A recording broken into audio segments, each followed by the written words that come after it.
1,00,000 మంది శివభక్తులతో కలిసి మహారుద్రాక్ష పూజలో పాల్గొనండి. వెంటనే కాల్ చేసి మీ పేరును నమోదు చేసుకోండి. నమస్తే రమ్మగారు. నమస్తే జయ. కొంతమంది ఉంటారు రమ్మగారు, నేను దేవుణ్ణి చూడాలి, నిజంగా దేవుడు ఉన్నాడా, లేకపోతే ఏది సాధ్యం కాదో అంటే మన కంటికి కనిపించదో మనం చూడలేకపోతాము దాన్ని లేదు అని క్రియేట్ చేస్తారు. దాని దాకా వెళ్ళే ప్రయత్నం ఉంటుంది చూసారా, మధ్యలో అది చేయలేకపోతారు. అప్పుడు బహుశా నిజంగానే భగవంతుని చూడొచ్చేమో, డైరెక్ట్గా ఒక ఆకారంలో కాకపోయినా వేరే ఒక రూపంలో చూడొచ్చేమో కదా. అంటే నమ్మకం ఉంటే అది నమ్మాలి కదా. ముందు మనకంటూ ఒక నమ్మకం ఉంటే మనం గాఢంగా నమ్మాలి. ఫర్ ఎగ్జాంపుల్ వినాలి. హాస్పిటల్కి వెళ్తారు, ఒక డాక్టర్తో ఏదో మెడిసిన్ తీసుకుంటారు, తగ్గిద్దో తగ్గదో ఏమవుతుందో అని అనుకుంటే అసలు ఆ మందు ఎలా పనిచేస్తుంది? మందు వాడుతూ ఉంటారు కానీ నమ్మకంగా ఉండదు. కానీ ఆ మనిషి మీద నమ్మకం ఉంటేనే కదా మనకు అది పని చేసేది కదా రమ్మగారు. ఎప్పుడు అలాగే ఉంటుంది.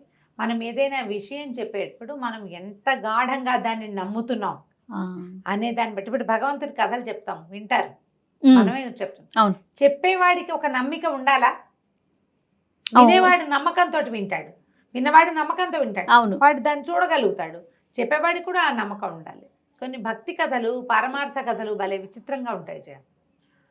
పూర్వం అంటే మధుర నగరం అంటే ఎక్కడ, బృందావనం మధుర, అక్కడ మధురలో ఒక సంపన్నుడి ఇంట్లో ఏకాదశి నాడు కథాకాలక్షేపం జరుగుతుందట. కథాకాలక్షేపం అంటే ఏకాదశి నాడు రాత్రి తెల్లవార్లు మెలకుగా ఉండాలి. అయితే ఆ పూట ఒక ఆయన భాగవతం చెప్తున్నారు, భాగవత గాథలు. అయితే అదే సమయానికి ఇంతమంది సంపన్న గృహస్థు, ఇంట్లో ఇల్లంతా వెలుగు, చాలా మంది జనాలు బయట బళ్ళు గిళ్ళు ఉండేసరికి ఒక దొంగవాడు, భగత్ అతని పేరు, ఆ భగతుడు అనే దొంగ ఆ ఇంట్లోకి ప్రవేశించాడు. ప్రజలంతా చాలా ఉత్సుకతతోటి తదేక ధ్యానంతో భాగవత కథలు వింటున్నారు. ఈ దొంగవాడు వస్తువులు ఏమేమనే సంగ్రహం చేయటం కోసం చూస్తూ వాడు కూడా ఈ కథ విన్నాడు. ఆ కథలో ఆయన ఏం చెప్తున్నాడు, యశోదాదేవి పిల్లలిద్దరిని నిద్ర లేపింది. ఒకడు నల్లవాడు, ఒకడు ఎర్రవాడు. నిద్ర లేపింది. అక్కడి నుంచి బాలకులంతా వచ్చారు. గోపబాలుడంతా చక్కగా తయారయ్యి చద్దెన్నాలు పట్టుకుని వాళ్ళకి తగిన నగలు ధరించి అందంగా అలంకరించుకుని గోవులు తోలుకుంటూ కృష్ణుణ్ణి బలరాముణ్ణి పిలుస్తున్నారు. రండి రండి, మీరు రాకపోతే దేవాలయం గోవులు నడవు, కృష్ణ నువ్వు రాకపోతే ఎట్లా, నువ్వు మురళి పోదకపోతే కుదరదు, ఏది నీ సువర్ణ మురళి ఎక్కడుంది తీసుకురా అని పిలుస్తున్నారు. పిలుస్తుంటే యశోదాదేవి పిల్లలిద్దరిని లేవదీసింది, అక్కడి నుంచి స్నానాలు చేయించింది. ఆ తర్వాత చక్కగా చెరుకో పంచ కట్టించింది, పట్టు పంచలు కట్టింది, మెడ నిండా నగలు, తర్వాత ఏమో కొప్పున ఒక ఇది చుట్టి నెమలి కన్ను పెట్టి ముత్యాల సరాలు వెళ్లాడేసింది.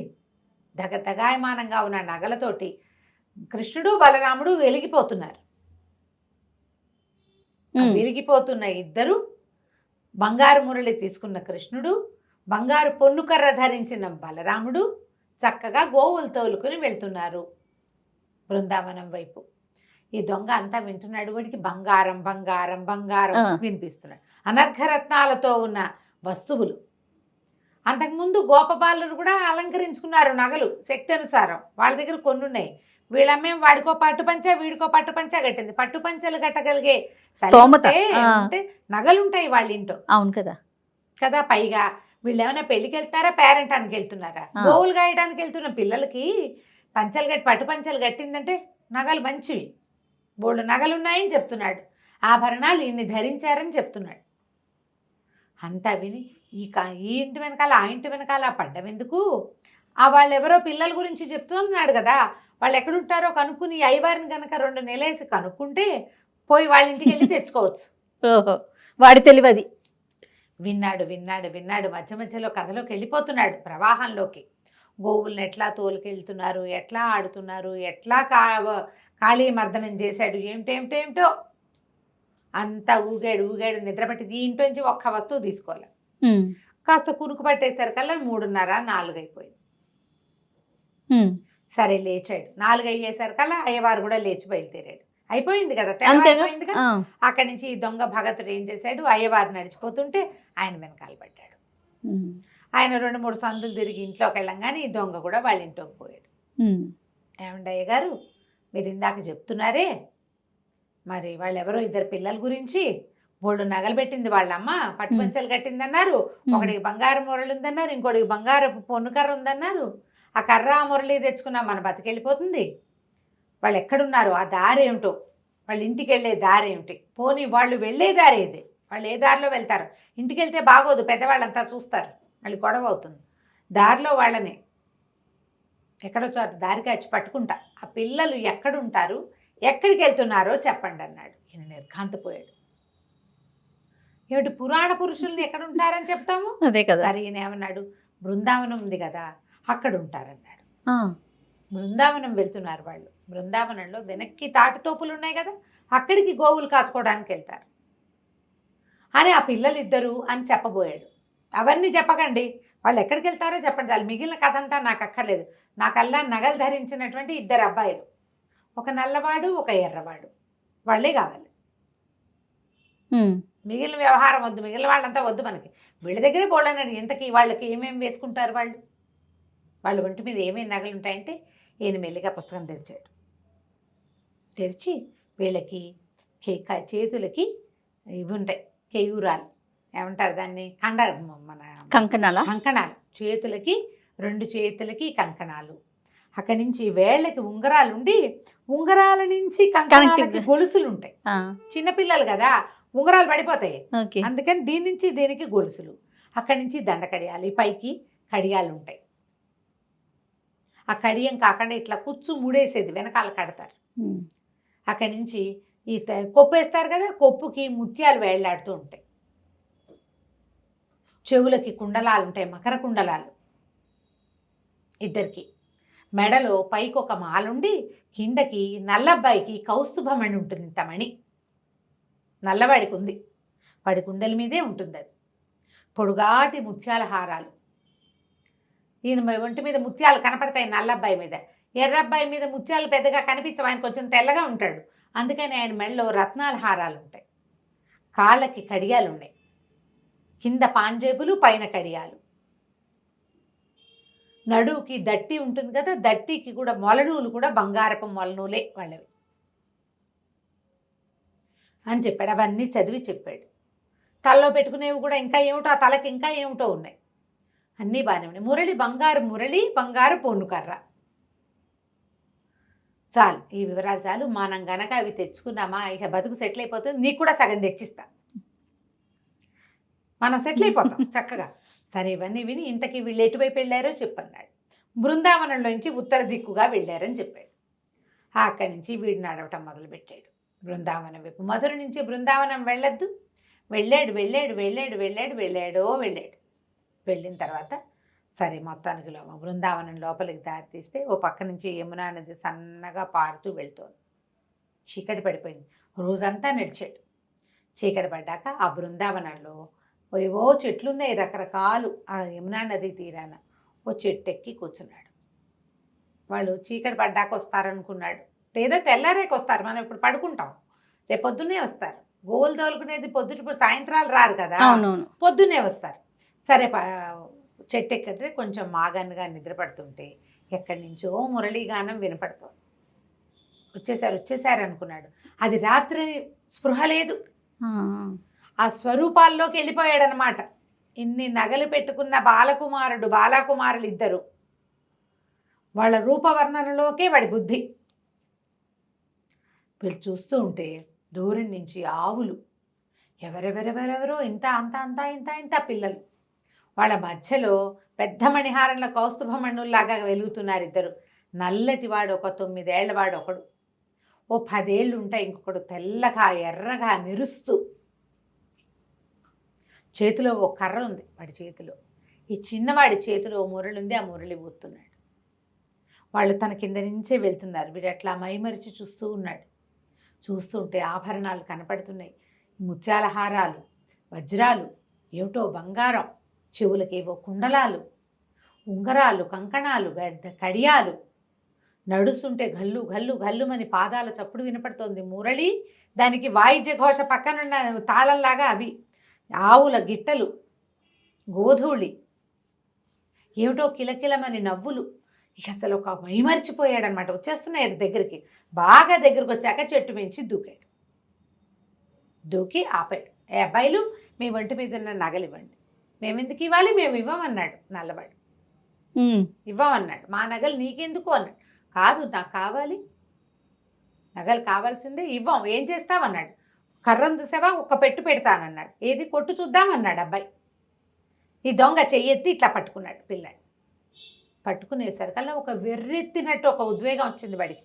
స్పర్శ తగిలేసరికి, ఆ కృష్ణ స్పర్శ తగలంగానే వాడికి ఒళ్ళు జిగేల్మంది అనమాట. లోపల ఏదో వాడికి అప్పటిదాకా ఏముంది, ఈ వర్ణనలో ఒక మైమరుపు, చూసేసరికల్లా ఇంకో దాంట్లోకి వెళ్ళిపోయాడు.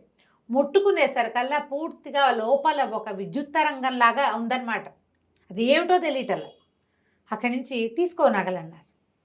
ఇవన్నీ ఎట్లా పట్టుకెళ్ళను నేను అంటే, ఇదిగో పై బట్టని ఏం చేశాడు, దుప్పటి ఉంది వాళ్ళ భుజాల మీద.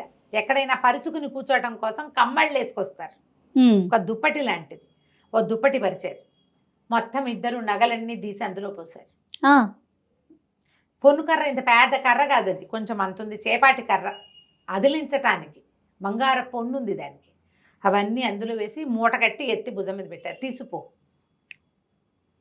వాడు ఆ నగల మూట పుచ్చుకొని వాళ్ళిద్దరికి వేసి అలా తెల్లమొహం వేసి చూస్తూ నడుచుకుంటూ వచ్చేసాడు. నగలు వాడికి కావాల్సింది. నడిచి నడిచి నడిచి నడిచి ఈ భాగవతుడి ఇంటికి వెళ్ళాడు. మర్నాడు ఇది ఇవాళ రాత్రి మాట్లాడాడు. తెల్లవార్లు నడిచి ఆ రాత్రికి వెళ్ళని చూశాడు. మళ్ళీ తెల్లవార్లు నడిచి కాస్త అటు ఇటుగా చీకటి పడుతుండగా అక్కడికి వెళ్ళాడు. వెళ్ళి ఆ నగలు చూపించాడు ఆయనకి. నిర్ఘాంతపోయాడు ఆయన. ఏమిటి, నల్లవాడిని తెల్లవాడిని నువ్వు చూసావా అంటే, చూశాను. ఇంతంత పిల్లలు, భలే అందగాళ్ళు, వాడి కన్నే కన్ను, వాడి నవ్వే నవ్వు, వాడి రూపే రూపు, ఇంతే ఉన్నారు. నువ్వు చెప్పినట్టే అవే నగలు. ఇదిగో పోనీ వీడు చూడలేదంటానికి నగలు కనపడుతున్నాయి సాక్ష్యం. బంగారపు మురళి, మిగిలిన వస్తువులు ఎవరి దగ్గర ఉంటాయి, ఒక మణి. అవి ఎంత ఖరీదు ఉంటాయని మొదట అడిగితే ఆయన కోట్లు చేస్తాయన్నాడు. అవన్నీ దగదగలాడుతూ కనపడుతున్నాయి. ఏది ముట్టుకున్నా ఒళ్ళు జల్లు జల్లు మనిపోతుంది.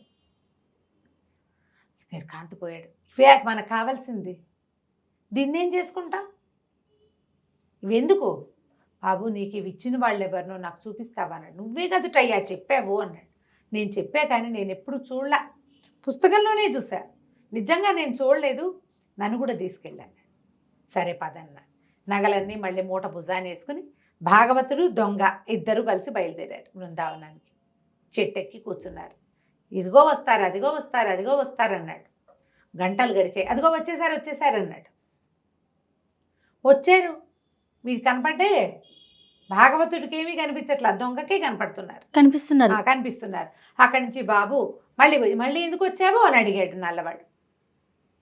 అడిగితే, నేను భాగవతుడిని తీసుకొచ్చాను, ఆయనకి చూపించడానికి వచ్చాను.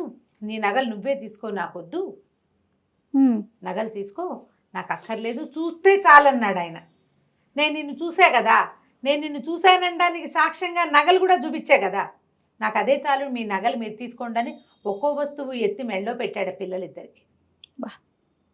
ఆ మురళి అబ్బాయి చేతికిచ్చి, ఆ కర్ర పెద్ద అబ్బాయి చేతికిచ్చాడు. ఈ లోపల గోల్మని ఏడ్చాడు భాగవతోత్తముడు. నాకేమీ కనిపించట్లేదు, నేనెవరిని చూడలేకపోతున్నా, నువ్వెవరితో మాట్లాడుతున్నావో నాకు తెలియటం లేదు అని. పాపం ఈ దొంగ అడిగాడు, నువ్వు కనిపించట్లేదుట అంటే, సరే నా చేయి పట్టుకుని నువ్వు భాగవతుడు చేయి పట్టుకో అని చెప్పాడు కృష్ణుడు. పిల్లవాడి చేయి పుచ్చుకున్నాడు దొంగ. వాడిలోంచి ఒక అనంత విద్యుత్ ప్రవాహం ఆ భాగవతుడి చేతిలోకి వెళ్ళింది. అప్పుడు ఆయనకు ఆ జ్ఞాన నేత్రం తెరుచుకుని ఈ వ్యక్తుల్ని చూడడం మొదలుపెట్టాడు. జగన్మోహనాకారుడుగా ఉన్న పిల్లాడు కృష్ణుడు, అంత దీటైన రూపంతో ఎర్రగా తెల్లగా మెరిసిపోతున్న బలరాముడు, అశేషమైన గోసంపద, ఎంతమందో గోపాలకులు, విపరీతంగా నగలు ధరించిన ఆ పిల్లలిద్దరిని చూశారు కల భాగవతోత్తముడు నేల మీద పడిపోయాడు సాష్టాంగం. ఈ దొంగకి దండం పెట్టడం తెలియదు. వాడు ఆ సౌందర్య ప్రవాహంలో పడి కొట్టుకుపోతున్నాడు. వాడు భాగవతుడు చెప్తూ ఉంటే అది విని విని విని బుర్రకెక్కించుకున్నాడు. నిజంగా ఇట్లాంటి ఆకర్ణాంత దీర్ఘనేత్రాలు ఉన్న ఒక పిల్లవాడు, నల్లటివాడు, ఇన్ని నగలు ధరించిన వాడు, అన్నయ్య సహాయంగా ఉన్నవాడిని నమ్మి చూడగలిగాడు. ఇలా ఉంటాడని చెప్పిన వాడు కథ చెప్తున్నాడు కానీ విషయం లేదు బుర్రలో. ఎప్పుడైతే నగగట్టు చూశాడో అప్పుడు అతనికి తెలిసింది తను నోటితో చెప్తున్నది నిజంగా ఉన్నది అని. అది సీపవ్వలేదు లోపలికి, ఇంకా కదా. ఇవి పురాణ పురుషులు, వీళ్ళు కిందటి యుగంలో ఉన్నారు, ఇప్పుడు లేరు. ఇప్పుడు ఉండరు. ఇప్పుడు కూడా ఉన్నాడని నువ్వు నమ్మితే కదా నీకు కనపడేది. నమ్మిక లేనిదే ఎట్లా కనపడుతుంది ఏదైనా? ఇక ఆ భాగవతుడు సాష్టాంగ పడిపోయాడు. దొంగ కూడా ఓ దండం పెట్టాడు. ఎప్పుడైతే కృష్ణ పాదాలు ముట్టుకున్నాడో వెంటనే వీళ్ళు మాయమైపోయారు. ఏమీ కనపడలే అక్కడ. ఇద్దరూ నడిచి వచ్చారు. అప్పటి నుంచి భాగవతోత్తముడు పరమభక్తుడయ్యాడు, దొంగ పరమభక్తుడైపోయాడు. వాళ్ళిద్దరూ కలిసి ఆ బృందావనంలోనే ఎంతకాలమో భగవంతుని గాథలు కీర్తనలు ప్రజలకి తెలియజేస్తూ ఉన్నారు. నమ్మిక ఉంటేనే మనం భగవంతుణ్ణి చూడగలం. నోటితో గంటల తరబడి చెప్పినా సరే ప్రయోజనం లేదు. ఏ పనైనా అంతే కదా రమ్మగారు, నమ్మకంతో ఉంటేనే చేయగలుగుతాం, సాధించగలుగుతాం. అంతే. బా ఎంత అద్భుతంగా ఉందో రమ్మగారు. అలా ఇన్వాల్వ్ అయిపోయాం మొత్తం. చూడండి, పిన్ డ్రాప్ సైలెంట్ అయిపోయింది. బా చాలా మంచి కదండి. నమస్తే రమ్మగారు.